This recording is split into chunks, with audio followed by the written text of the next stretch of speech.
control the flame, young one. Whoosh! And that is how we began. High above the clouds, hidden behind drifting mist and glowing stars, stood a school no human had ever seen. It was called Ember Hill Academy. The school was carved into a mountain that shimmered like warm firelight.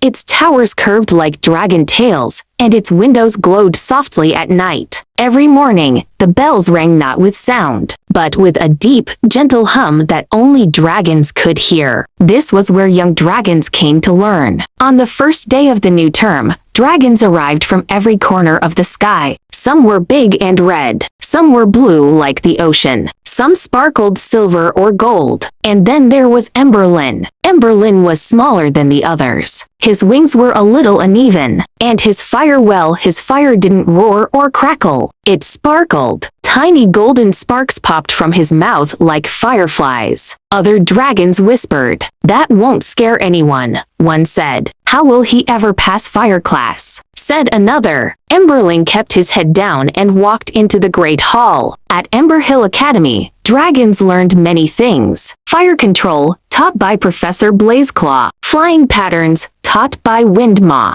History of Dragonkind, taught by the very old and very sleepy Professor Ashford. In fire control class, the students practiced breathing flames at stone targets. Roar, crack. When it was Emberlin's turn, he took a deep breath. Pop, pop, sparkle. The sparks floated gently in the air before fading. The class laughed. Professor Blazeclaw raised one eyebrow.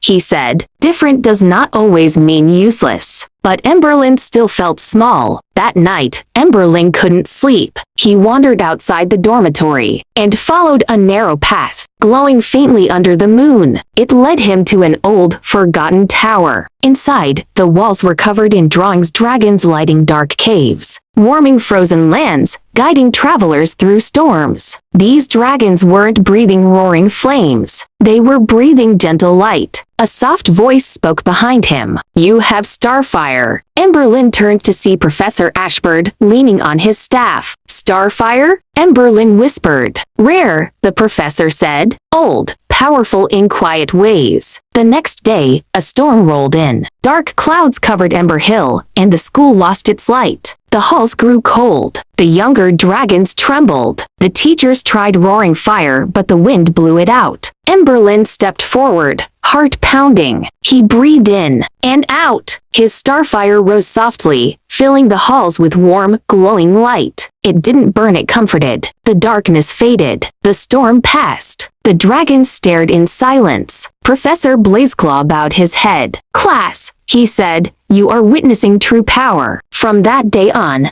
Emberlin was no longer the small dragon. He was the lightkeeper of Ember Hill. And every night, when the school slept, his gentle starfire glowed, guiding dreams, warming hearts, and lighting the way high above the clouds.